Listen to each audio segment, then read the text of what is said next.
Hello viewers, welcome back to my channel. আবারও হাজির হলাম তোমাদের সামনে নতুন আরেকটি ভিডিও নিয়ে। আশা করি সবাই অনেক ভালো আছো। আজকে তোমাদের সামনে আলোচনা করব class 9-10 unit 14 lesson 5 stopping by woods on a snowy evening. কোনো এক তুষারাচ্ছন্ন সন্ধ্যায় বনের পাশে দাঁড়িয়ে। Stopping by woods on a snowy evening, কোনো এক তুষারাচ্ছন্ন সন্ধ্যায় বনের পাশে দাঁড়িয়ে। Whose woods these are, I think I know. এ বন প্রান্তর যার মনে হয় যেন চিনিতে হারে। His house is in the village though, বুঝিবা সে গ্রামেই বাস করে। He will not see me stopping here, কভু জানবে না সে দাঁড়িয়ে আমি হেথা। To watch his woods fill up with snow, নীরবে দেখি বন তার আবৃত ঘনতুষারে। My little horse must think it queer, ছোট ঘোড়াটি ভাববে অদ্ভুত ব্যাপার। To stop without a farmhouse near, কাছে ধারে এ বনের নেই তো কোনো খামার।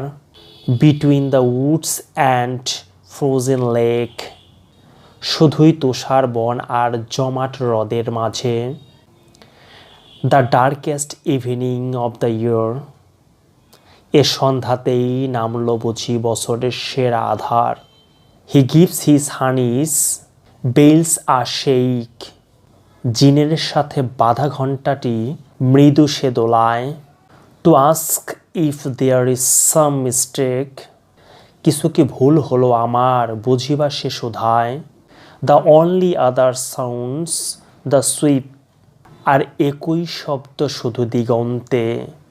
Of easy wind and downy flake, শীতল বাতাস আর তুষারপাত যত দূর শোনা যায়।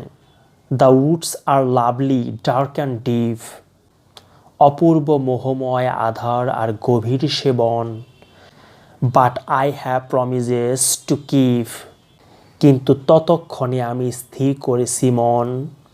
And Miles to go before I sleep, বহুদূর যেতে হবে আমায় শেষ ঘুমের আগে। And Miles to go before I sleep, বহুদূর যেতে হবে আমায় শেষ ঘুমের আগে। Robert frost. সো ভিউয়ার্স, আজকে এ পর্যন্তই। নেক্সট আরেকটি লেসন নিয়ে তোমাদের সামনে আবারও হাজির হব। সে পর্যন্ত সবাই ভালো থাকবে, সুস্থ থাকবে।